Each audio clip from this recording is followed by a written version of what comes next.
Welcome everyone to the Community IT Innovators presentation on moving an office, an update on what has changed and what you need to be aware of in terms of newer IT. This is an update to our previous webinar, Planning an Office Move, which is still full of great advice and suggestions, but it did need an update. For example, we previously talked a lot about moving your servers, and many nonprofits don't use servers anymore. So there are different IT considerations when your organization is entirely or mostly operating in the cloud. And the office moves that we've been involved with over the past year have involved lots of nonprofits either moving out of an office altogether and going entirely remote, or downsizing into a smaller office or maybe shared office space. So we thought it was a good time to address some of the IT office move issues that we face now after the pandemic changes to working from the office. My name is Carolyn Woodard. I'm Marketing Director at Community IT, and I'm talking today with William Maxwell and Rick Alloway, who are senior engineers and both have worked at Community IT for decades. Between them, they have done too many office moves to count.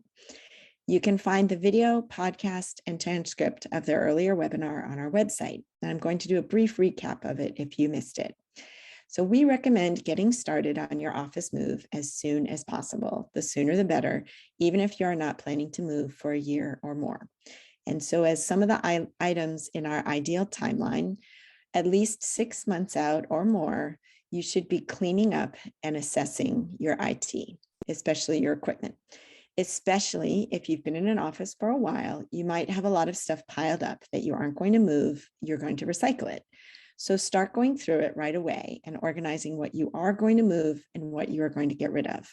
This will also help you plan for any equipment that you're going to upgrade and help you understand your needs for space in your new office as you search for that new office space. So you might not need as big of a locked closet for servers as you needed in your old office, but you probably are still going to need some locked space. So keep that in mind. 3 months out, you're going to be dealing with your vendors and your staff. So at 3 months out, you probably have identified your new office space or are close to finalizing it. You will start to be able to work with the new landlord and your new vendors, like your new ISP provider. You will also want to start informing your staff of what you expect to happen during the move, how much downtime they're going to have, if they will have new phone numbers, new laptops, all of that stuff. The more you can prepare your staff, the better, even though you should expect there will still be people who will be unprepared or will have last-minute requests or hiccups. 1 month out, you need to know who is moving what. At 1 month out, you should be assigning responsibilities and forming a moving team. At this point, if you have more IT items that you can't decommission and recycle until the day of the move, you should be arranging a pickup or a donation. You also need to plan the security of the move, both your physical security of the valuable and fragile equipment, but also preparing your staff for heightened cybersecurity during your move.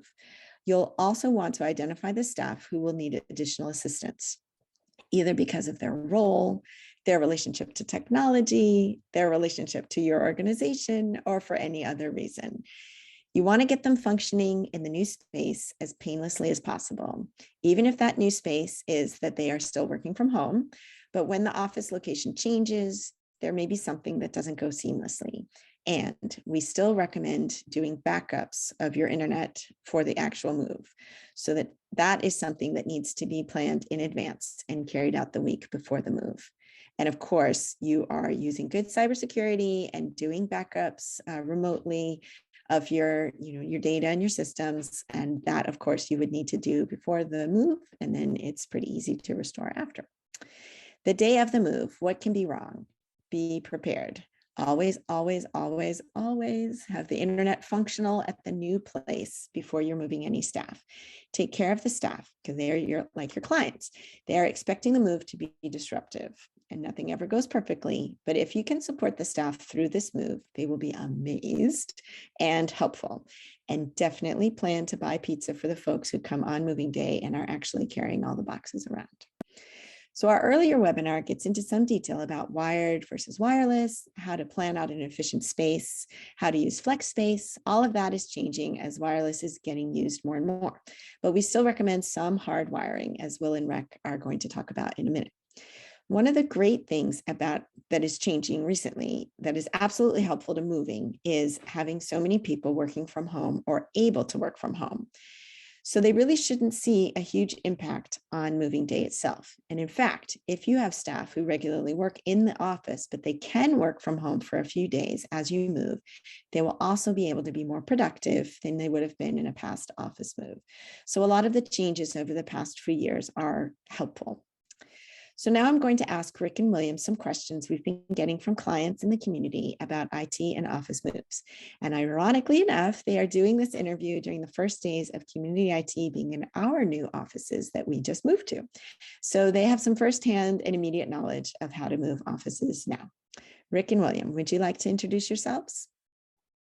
Hi, I'm Rick Alloway. I've been with community IT for 17 years and have done, I don't even know, at least over 40 office moves. I'm William Maxwell. I've been here for 22, 21 years. I lost track. And I can't tell you how many office moves I did. There's a lot of those too. The first question for our update is, when you are downsizing or closing your office completely, do you guys have some advice for when you are leaving an office? Let's see. Well, we're kind of doing this ourselves right now. As we moved into a new office space and we're downsizing. I think the first thing to do is decide what you need in the new office and what you don't need. So you can easily get rid of what you don't need, determine what needs to be recycled, what's going to throw away. And there's lots of ideas to get rid of old equipment of all kinds, including computer equipment. So be creative. I think we did a silent auction, and that's clearing out a lot of our old stuff and getting them into new homes and out of landfills. Yep. It's just really helpful to get all that stuff out. If you're downsizing, obviously you want to recycle everything you can and not bring old junk to the new office. Yeah. You certainly don't want to fill up your smaller space with your old stuff that's never going to be used again. We work with a number of groups in Washington, D.C. that can, you can either take your stuff to them or they will charge you, but they can come and pick it up and haul it out.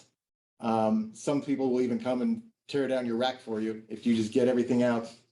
If you just get everything out that's important, they'll come and completely strip it out, recycle it all, pay you per pound for the scrap, or give you certificates of destruction for the server hard drives and things like that.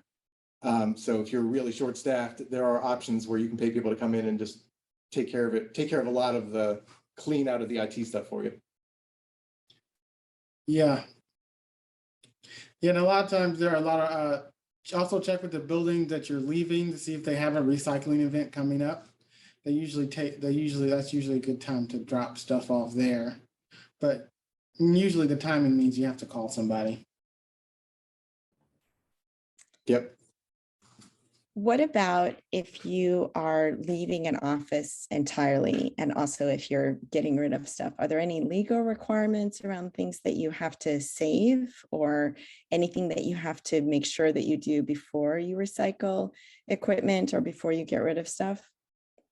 So legally, that's all up to your organization, whether you have data retention policies, how long you need to keep old backup tapes or whatever you were using. Some groups we work with have to keep stuff for 7 years for legal reasons and for Freedom of Information Act stuff. Other people, it's just your email. And if you don't care about 7-year-old email, you probably don't need to carry those backup tapes with you to the new location.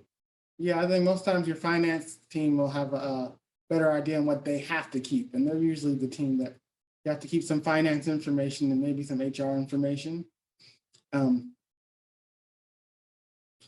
But yeah, the other members of the organization may have a better idea on what they have to take with them and what they want to take with them. I think it's important to divide the haves and the wants, what you have to have and what you want to have, so then you can more easily clean things out.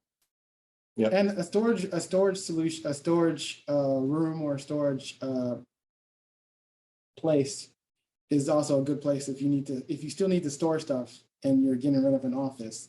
It's often cheaper to just put it into a climate controlled storage room.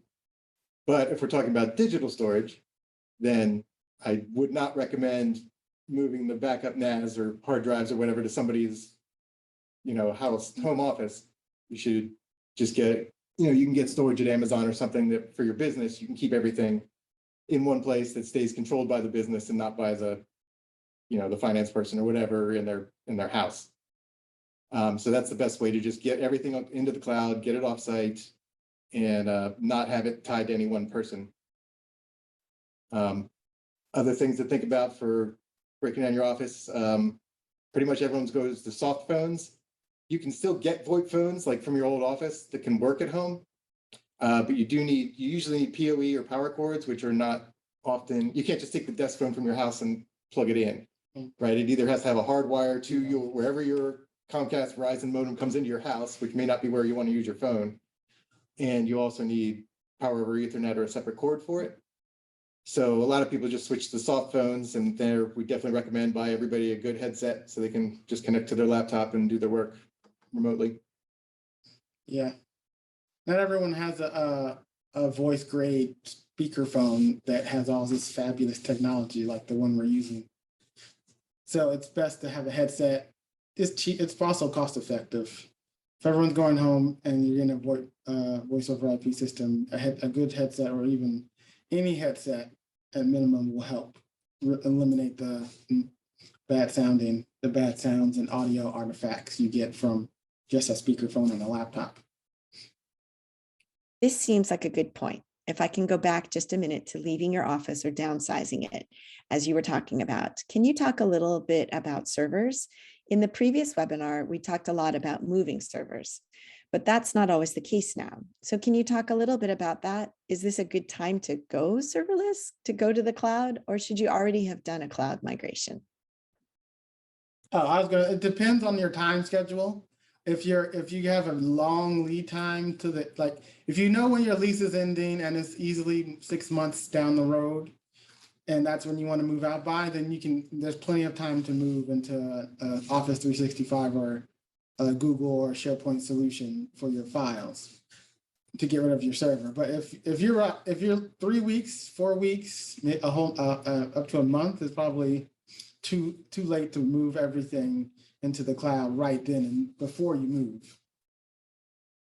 Sorry to say, it's more complicated than many, but it also depends on how many files you have, how big is your store, what are you currently running it on right now, and everything. So it can be a little bit more complex just to get off of it than to just move it. So you have plenty of time to go through all those questions with people, at least so you know, like, do my computer still need to have my server running on it? What files have to be on site somewhere? Because there are some files that don't do well online. Database files, for example, like if you have to put them in an online database service, and that will take some time to do. Yeah, also video files. Sometimes the communications department has a lot of video files, and if you put them all online, it's a lot more difficult to manipulate them. Mm-hmm. And it's more costly because they're bigger files. Yeah, and you're transferring a lot of data, so those people still need to have some sort of local storage if they're gonna, be working on them from home. So it sounds like for some of the. I was gonna say, if someone came to us and said, in 3 weeks we need to move and we still have servers and we're getting rid of our office, should they virtualize their server? Should they move their server to a co-location, or should they try to do should they put it in somebody's closet while they do the upload to the cloud? What would be your recommendation? Well, the co-locations are usually cost prohibitive for small nonprofits. Yep, and if it's only for a couple months while you do it. Only for a couple of months. If you're not moving to a new space, you probably have to put it somewhere with reliable internet connection. I want to say there may be some services that will host it for you in the short term, but haven't run into that situation yet. Virtualizing it into Azure might be your best bet, because a lot of that for nonprofits is free. You get $3,500 annual credit, and then it covers anything Microsoft might throw at you, and so you can easily just virtualize it into the Azure cloud or migrate your machines to the Azure cloud as is, like a forklift. So it'll still work while you figure out what you want your long-term solution to be. You know, I'd have to check to see what the timeline and the lead time is for all that. I was going to say, as you invest in new equipment that's replacing your old equipment, that's one thing. But if you're trying to do a big change that requires change management, it's probably not a good time to do that while you are also doing an office move. The next question is something that you touched on a little earlier about moving into shared space or supporting remote work from a shared space, perhaps. So are there special considerations when you are moving into shared office space, whether that's an official WeWork situation or just subletting from another office? Yes, but it's hard to know what they are until you get there and talk to the actual shared space. You know, if it's a larger company and you're subletting part of their office, is going to be a lot different than if it's a WeWork space or something similar. We've done a lot of those. I don't know about a lot, but I've done 5 or 6 just in the last couple of months, and we've run into problems everywhere. A lot of the problems are with printing. If you're on somebody else's network, it's hard to segregate. You either need to separate your network out with your own firewall, which can come with its own problems, or you need to be just part of their larger network and figure out how you're going to protect your stuff. If you're in a WeWork space, the IT for the larger company controls all that, and you have very little control. And you have to deal with their IT that might be in another city somewhere away, and they don't answer your questions. And so you really want to minimize how much IT stuff you have. Like in a shared space, you preferably aren't running a server. Like even though you may have space to have one, you really don't want that in somebody else's network where you don't have full control over it. I mean, if you have your own server or a NAS or something, you need a firewall just for running around cables around your office space. But that's all it's going to be good for. No, don't count on any remote access to that server or that NAS. Yeah, because you're inside the other organization's firewall, and they're not going to be responsive. It seems like they don't want to do anything. I think they don't want to be that IT person to get hacked in their system for all the other constituents. Exactly. You're a liability to the larger organization, so they don't want to give you any special considerations, is what we've found. Mm-hmm. You mentioned printing. Like, are there specific workarounds? Like if you're in a shared space and they have do they have a common printer, or how do you make that work? Most commercial shared office spaces like WeWork have a community printer. If you can, I would encourage you to try just buy into their system. Don't try to bring your own printers there. Try to get your old provider to buy out your contract or something, because it's better to just conform with their system to get, because it's what's supported and what they'll help you get working. If you start bringing in your own stuff, that's when they start pushing back and like, as long as it doesn't break anything, and then they don't tell you if it breaks something and they turn it off. I think that's something fresh in our minds. Something worked the first day that we set it up, and then it stopped working, and it's never worked again. That sounds so frustrating. But I think there are many times in life where it's hard. It's probably best and easiest to go with the flow. If you're in a shared space, take advantage of being in a shared space and use all of the pieces of that are available to you, for sure. My next question is about a hybrid work environment, which I don't know how much you guys really have interacted with, but the question was about how to make a hybrid environment work better. So where you have some staff that are in the office and some staff that are working remotely. And probably a lot of the questions are around like running meetings, but are there other IT advice on running meetings that you can give us? Seen it done a couple different ways. I don't know what the best way is at this point. I feel like everybody's still trying out different stuff. In some instances, it's honestly better to act like you're all remote, to have everybody take their laptop into their office and then have one person run the meeting and one person's presenting at a time, rather than to have 6 people around this table and 6 people all remote, and we're all trying to look at the Brady Bunch view, but don't care about them and we're busy having our conversation. It's almost better just to have everybody in their individual Zoom window.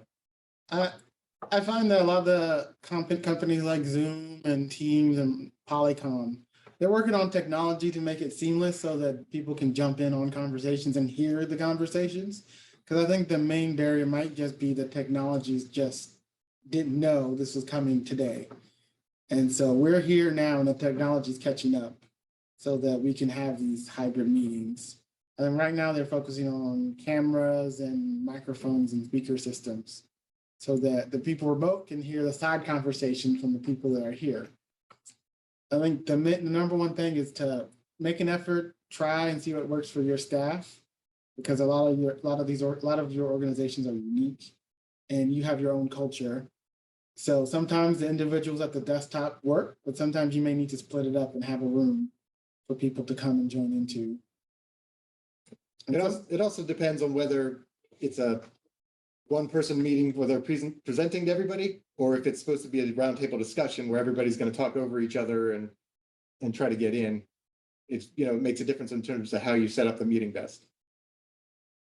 That makes sense. Are there other IT considerations when you're doing IT support for a hybrid office where there's some IT and systems in the office and then there's a bunch of remote people? I think the number one thing is to try not to implement any bring your own device for people working from home. If you're not, I would encourage investing in company equipment for the staff working at home, so you know what they're working with at home.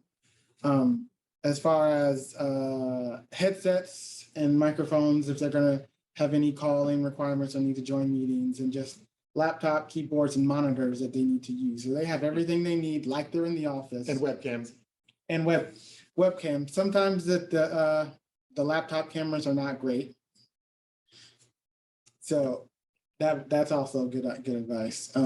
Yeah, this is a little bit more technical, but we've implemented Microsoft Intune to pre-configure a lot of our laptops per client, so that if client A says, hey, so-and-so in Texas needs a new laptop, we already have it configured for that company and it's shipped straight from Dell to that person. And they're able to log in with their Azure AD credentials, and all the programs that we've already preset start to filter in, and it sets itself up 90% automatically. And I think that's really been helpful for hybrid and remote situations where everybody's all around. The computer doesn't have to get shipped to the main office and configured by IT first and then mailed back out. It can just go straight out.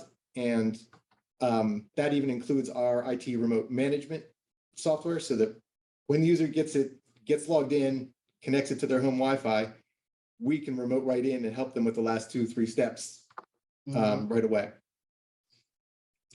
I think something that may help, and not that I've tried or heard about this, is just a little bit of a stipend to help with internet costs, depending on where they're located.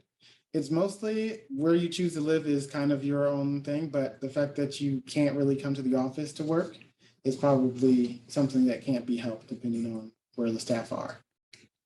So being able to help them out to get better internet than they currently can get, just so you improve their experience, might help.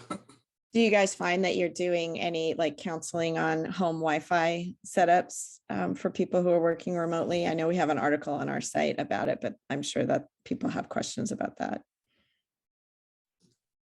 Best recommendation is just know where your Wi-Fi access points are coming from, and whether or not you need a repeater or just run a access point on the outside is kind of where the main solutions lie.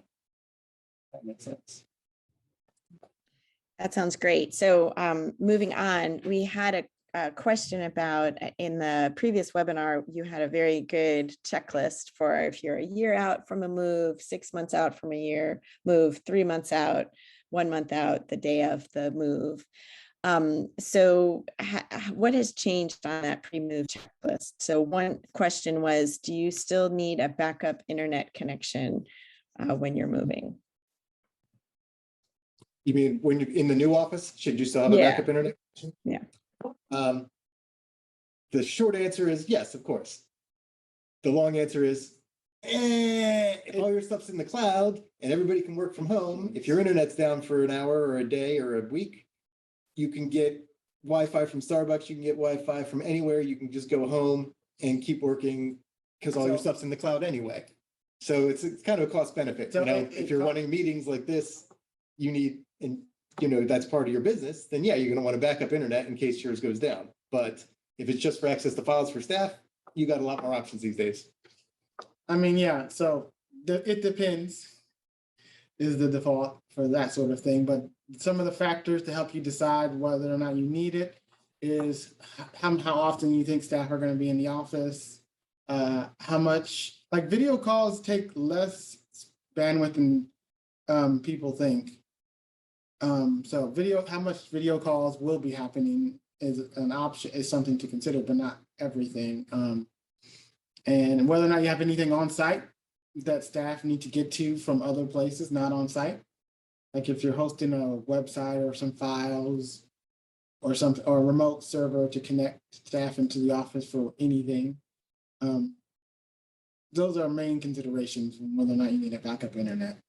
And if it's in your budget, if you got a budget and you can get a cheap Comcast connection to back up your very expensive T1 Ethernet, whatever the more reliable ones are these days. T1, huh? I mean, T1s are slow but reliable. The federal government hasn't backed anything else. But anyway. Anyway, most people just use their hotspots on their phone when the internet's down. So yeah, surprisingly. Yeah, if you're not saving lives, you can probably get by for an hour with the internet down. Mm-hmm. That brings me to the next question, which is about hardwiring. So in your new office, your old office probably had a lot of hardwiring in it. In new offices, are you guys doing that a lot? What's the story? I still believe in hardwiring. Yeah, the Ethernet will still be faster than Wi-Fi. And more reliable. And more reliable. So minimum, even if you have voice, if you don't have a separate phone system, that means you don't need a separate wire just for phones like you used to. So one wire to each desk location that you expect people to be will be helpful. Two, you do two depending on how they charge. Some charge per location, some charge per wire. It depends on which vendor you're working with. That's a question to ask them. But one is the minimum. And at the very minimum, if you don't want to have any wires, you just do wires to everything that is going to be static, like your wireless access points, your conference rooms, and your printers. Forgot about the printers. Yeah, you still need some wiring no matter what, just for those stationary devices. Yeah. And then I would recommend once you're doing it, if you're building out a new office, yes, you should have at least one port per desk, just to have it. At the very least, you plug a docking station in for people's MacBooks and their stuff that doesn't have Ethernet ports anymore, and it'd still give them a more reliable connection. All right. Right. Particularly because all your files are likely now in the cloud, not on your local server. So you need as good a connection to get back out to them as you can get. I see you guys are in a conference room today, sitting at a big table. Are you seeing that new offices, or when people are downsizing or going into shared space, that they do still have specific spaces for specific needs, or are you seeing more flex space? And if you see kind of more flexible spaces, do you wire them differently? Like what are you seeing? So this is all kind of new. And I've seen various things in the new office that we just are getting into. They've opened up a whole section of the office to be sort of flex space, sort of round tables and chairs and things. They sort of rearranged a lot of the cubes too to be hoteling space or whatever you want to call it, where people can just kind of come in and pop in. These days, most laptops can do USB-C, so you can always do a USB-C docking station that'll take these days pretty much any brand of laptop, Mac included, and will run your keyboard, mouse, video, Ethernet off of it. So I recommend that for your hoteling space, but for the flex space, the couches and stuff, obviously Wi-Fi is fine. Just make sure there's a good Wi-Fi antenna access point in that area. I mean, here they've got a floating, I don't know if it's on wheels, but charge like a little floating little power things that kind of come up to desk height. They look like you can move them around a little bit. Yeah, and it's kind of round and you can sort of move it around and people can sit it there for a meeting and have all their stuff plugged in. Yeah, I think power for these flex spaces seem to be popular, but being able to have power there is probably something important. And there's lots of creative solutions. Some of the couches we were getting rid of had a power plug right there down there. So like if you're just sitting there, get your phone charged and everything. I don't know. Is anybody doing wireless charging anymore for their phones and stuff? I do, but I've never seen it in an office. Yeah. Offices, all the conference room tables used to have a thing that popped up and it had a couple of USBs to plug in your phone or your charger and regular ports. Like I said, we had couches with USB plugs to charge your phone on. I haven't seen as much of that lately. But yeah, the conference room is where all your Ethernet cables will definitely go. Most of the fancy equipment do not work well on Wi-Fi. And as for as much as you're spending on them, you probably don't want them to work on Wi-Fi either. Yeah, Ethernet is going to be there. People like we have this is a shared space, so this is a shared conference room. So I think there'll be more of that moving forward, where you've got a hoteling system or a shared conference where you just schedule the time when you need the big room, but then the big room is not. We're not paying for this big room when we're not in it. So that's usually a lot of the shared places come through.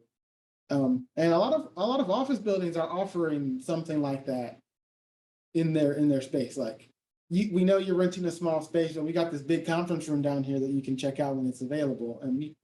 And I know we took advantage of that in our old office building a lot too.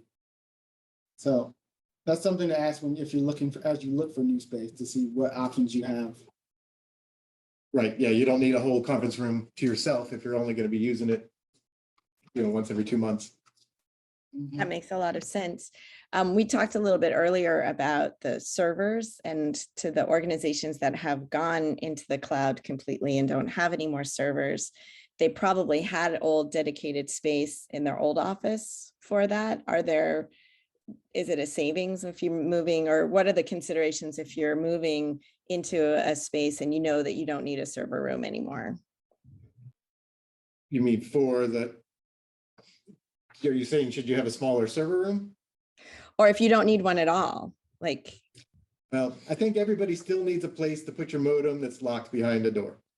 Right? That should still be off limits to everybody. You're still going to have a switch. You're still going to have a small patch panel, even if all you're doing is going to 2 printers and 2 Wi-Fi access points.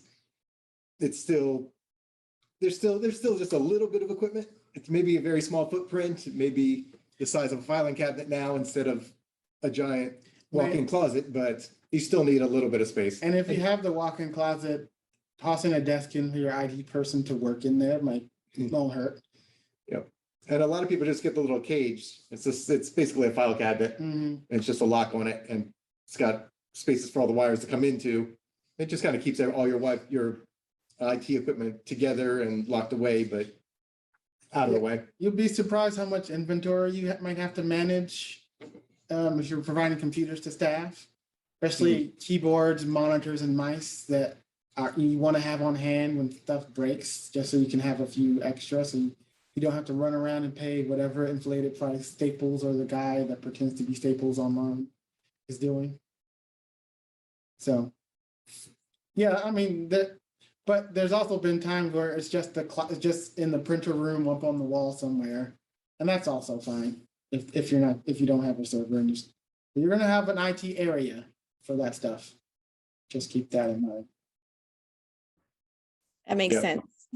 And I don't have a good answer for how you should do inventory when in a hybrid situation, right? Like if if you need to have spare keyboards and mice and monitors around for people who work from home to come in and grab them, but but you don't have a dedicated person on site to loan them out and keep track of who gets what, I'm not quite sure what the best answer is for that right now.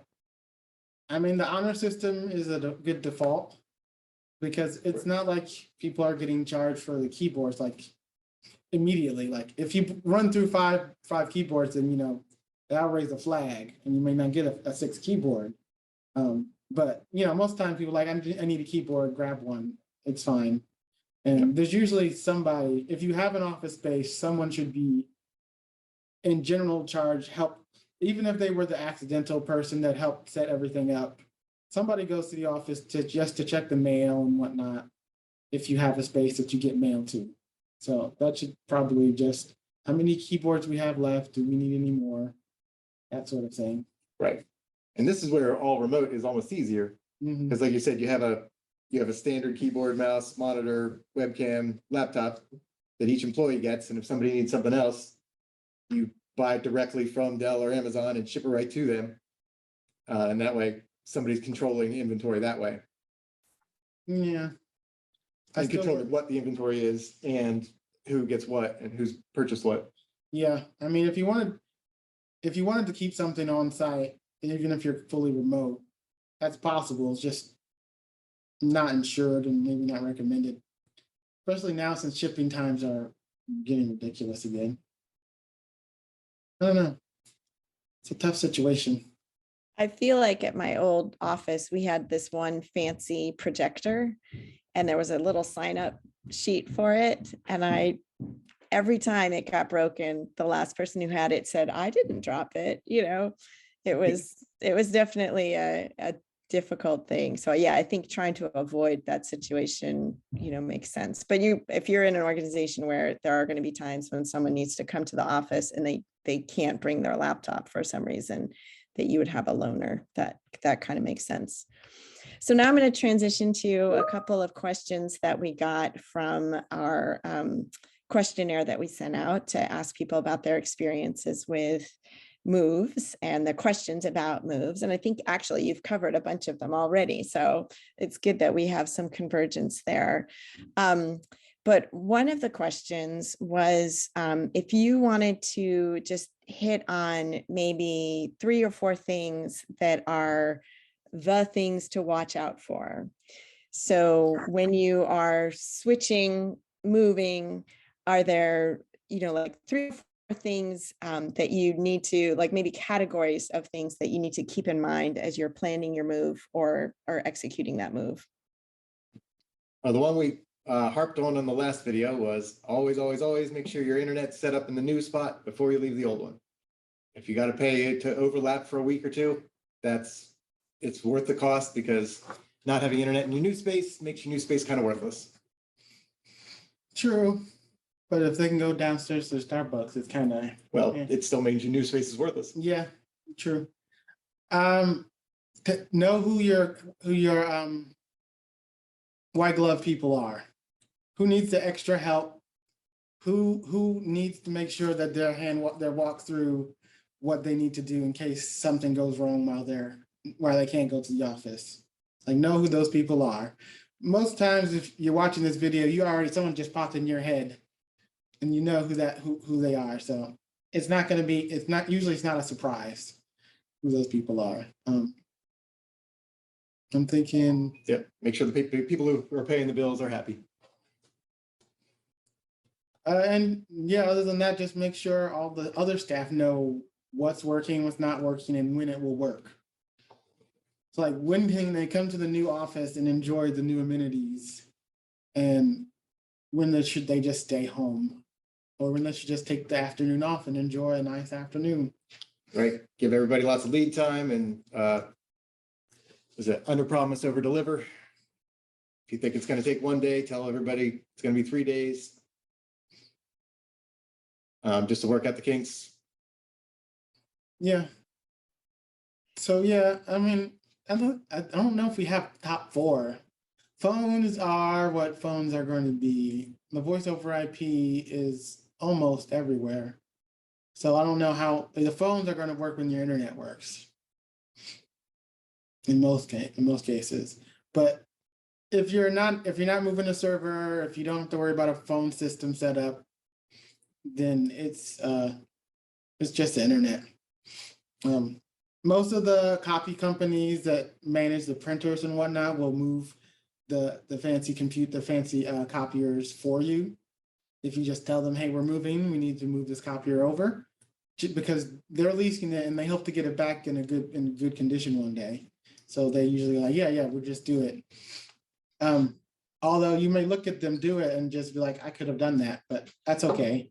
It's all about the insurance and who's going to pay for it if something dropped. Yep. If you are wiring up a new closet, get new wires, right? The old patch panels have probably been in there for at least a decade. Doesn't hurt to get nice short cables and get it nice and clean, start fresh. I wish I had a picture to show you. Yeah. Um, Go ahead.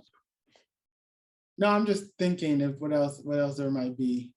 Yep. Wireless access points, if you've had the same ones for over 6 years or whatever. I mean, for new infrastructure equipment is good for a move. It helps you maintain the old system, the old office and the new office with new equipment. Like new switches, new Wi-Fi access points, new firewall or security appliance. That's good for a transition at an office move. So plan to put some of the budget for the move into investing in the new hardware equipment that you probably don't think about, but this is a good opportunity to upgrade, to have the new stuff. And the new stuff shouldn't require a big project. We're not talking about getting rid of your server, moving to the cloud. It's just replacing hardware. Yeah. I mean, if your hardware is less than 2 years old and still has warranty on it, I would plan to move it and not plan to buy a new one. Anything older than that, anything between 3 and 5 years old, think about it and check when the warranty is going to expire. But anything older than that, definitely get new stuff. Although over 3 years is usually about the time you think about new stuff for that. This is a perfect segue into one of the questions was, do you have advice on recycling the old equipment? Is it somebody should just Google recyclers near me, or are there like standard things that you advise? I think computer recycling, Googling is usually near me, depending on where you are when you're watching this. We have a few in our area that we like. I don't know what the current list stacks up to. I don't know, but it changes. Like who's good and who's gone out of business during the pandemic and everything else, I think is all kind of changed around. We just took on a new company that we like, but who knows? The where we live in Washington, DC, it's all about people who have DoD rated levels of data destruction, which is where I believe they take a hard drive and overwrite it with random ones and zeros 7 times, and that's considered DoD level. I thought that's when they shred the hard drives into little tiny metal pieces. Oh, they can do both. Mm. Anyway, that's like the gold standard of data destruction. Yeah. If you're going to get rid of your servers. So that's probably more than most people require. Mm-hmm. But you should still wipe your hard drives before you recycle the computers. Other equipment, switches, cables, all that stuff, that can go to any IT recycler. Yeah, that's going to be, guaranteed that they're going to take care of things properly. Going back to the wipe your systems, there's free open source software to erase your hard drive, and it's one I think you can put it on a flash drive and boot up to it, and it'll just clear everything out of there for you. Do you remember what it's called? Yeah, Kill Disk. Kill Disk is still on top? I don't know. Yeah. That's one I used to use. So it's actually called Kill Disk, and they probably have a USB. Yeah, they do. I've used it recently. You can install it on a USB spare one, and you just boot to it. Tell it what you want to tell it. You want to destroy it. They make you confirm, and might even print something in a certificate for you at the end, or at least a picture you can take in case you need verification that you had it. Some people like to keep records of that. There's nothing wrong with that. I know plenty of people that like records for that sort of thing. Yeah, that's just for desktops though. For servers that have RAID on them, you have to do a little bit more than just use the freeware. Yeah. But you can talk to your IT people about that. That is a perfect segue to my next question, which came in our questionnaire, which was about security. So I think this person had a question both about managing security during the move for the IT security, cybersecurity, but maybe also security for the physical move and that type of security. So do you have any advice on that? So for physical security, there's two ways I've seen it done. Neither sound great.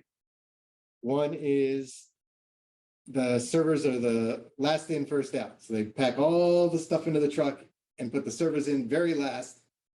And then you're sitting there with them. You watch the servers pack everything up. You watch it go to the truck. Right. You put a person on the servers and Yep. then you stay with this. You don't ride in the truck, but yeah, but you're last with in, the first truck, out. right? And then you go to the new location. The servers are the very first thing to come out. You watch them, you go with them, bring them all up to the room, and then get them back in the new locked room and start setting them up. The other option for particularly small organizations is, and this is not a good option, I'm just saying this has been done many times. The office manager or the IT people go put it in their trunk and take it over personally and set it back up so that the movers aren't in charge of it. That's not a good idea for a lot of reasons because anybody can drop it and it's not insured and any of that. But it's a way, if we're not talking about large stuff, we're talking about smaller stuff, it's a way to make sure you maintain physical control over your device at all times. I know if we're thinking about how to secure the equipment that you have, it goes back to the lock, still having a locked area for your tech stuff. You can buy network cages, the network racks is what, network racks with locks on them that have all the four walls covered up with screens. So it gives air, but then you have a key that you can take with you. It's not the greatest, it's not the most secure key, but I imagine you can buy more expensive locks. Yeah. If you talk to a locksmith. But it gives you basic security that, unless someone really, really wants to get in there. And I think if there should be a point where you're like, if someone really, really wants to get in there, it's not worth the money you want to spend to keep them out. Anybody with a pair of bolt cutters can get into most things. Basic, and there's YouTube. So YouTube teaches a lot of things now. So that kind of covered the physical security of it, which I think, yeah, it's like in every movie, it's like they kind of get into the locked door, like they put a piece of gum on the lock or whatever. So if they really want to get in there, of course, they're going to be able to get in. Are there any considerations when you're moving around cybersecurity? I mean, I think the key stop for that is just knowledge. As long as your staff know these things are offline, they will be offline. Do not trust anything else that comes that says it's not ready. We'll let you know. We'll send messages out when things come back online. And I think as long as they know, as long as staff are well informed, they get into the rhythm of this is what's happening during the move. If something weird happens, then they're like, wait, this doesn't seem right. This didn't come from the right person, or the email looks weird and this is not what we're expecting, then they'll cause them to question and they may call. And I think have a system where that somebody's available to pick up a call during the move process for questions like that. Like you want to make sure that staff are not connecting to things when you like, okay, I just put everything in the back of my car. You shouldn't be able to connect to anything. Never let somebody's Wi-Fi network. So if someone's like, I think I connected to our Wi-Fi network and they called you from their cell phone, like, no. You want to be able to stop that before it gets too far. And I think a lot of hosted systems have their own. You want to make sure that, some hosted systems have they keep an idea on where you are when you connect regularly. So sometimes when you move, enough stuff changes that it'll also have built-in security. Like, oh, you're not in your usual spot. I'm going to give you your multi-factor authentication challenge or challenge this, and you may get locked out, and you may have to deal with staff getting locked out because of that. But that's kind of what you want the security to do. If someone's trying to access something from the wrong spot, to toss a flag. Yeah, it's preferable to have that inconvenience than to lose something that's important. I would say maybe you also want to, tell your finance people, like, if somebody you have a payment going out or whatever, and it's like, oh, we have a different address, all of those sorts of things. Like for the period of time that you're moving, make sure that all of your processes are still working. Like if it takes 2 people, 2 signatures, it still takes 2 signatures, and they better be the right person. And when you notify your vendors that you're moving, give them the exact date that things are switching over, so they know not to like, so they don't process things wrong. And just talk to your vendors, especially the finance geared ones, so they know like this address and this is not going to work after this. So don't accept it, reject it, like see what their security practices are as well, as to help during that process too. But yeah, information and knowledge is probably the best security procedure. I love it. I think that's a great place to end, but I have one more question that came through. I mean, you've answered all of these. We have got so many questions, and I think you've really done a great job of answering all of the updated questions. But we had one comment who said, when we moved, we had to make a lot of decisions about hardwiring, about changes. We switched from landlines to VoIP. We switched IP providers. We had to work with a landlord. We moved one of our servers, we decommissioned another, and all of the desktops and all of the remote workers that they had to support as well. So I know in our previous webinar, we talked about the checklist by month of how soon you had to get prepared. But do you think in the current environment, like how early would you say to start planning for this move? What's your advice? Because there's so much to think about. I think it's still the same, as soon as you can. I think as soon as you can start planning, do it. I don't think there'd be lack of too much work to do, but it'll give you peace of mind that things are lining up. Yep, and just clearing out our old stuff, but just from the IT point of view, because you got plenty of other things to do. The earlier you can clear out old junk out of your server room, the earlier you can move to the cloud, anything that you can. Again, if we've been working from home already, you're probably halfway there with getting your systems ready. So yeah. ISPs still have lead times. So knowing where you're going, like figuring out where you're going is probably the first thing to do. And then what ISPs are going to be there that will support that you'll work with. So knowing all that ahead of time as soon as you can, and how much space you're getting, that's all plenty of the time, more better, as much time as you can. I think that actually echoes what we said before in our webinar, was start planning as soon as you can, and then also expect something unexpected is going to happen on the day of the actual move. Yep, always does. Yeah. Well, thank you guys so much. I really appreciate you taking the time to let us benefit from your experience with the many, many, many moves that you have coordinated and organized. I really appreciate it. Thank you so much for joining me today. Thanks for having us. Thanks for having us.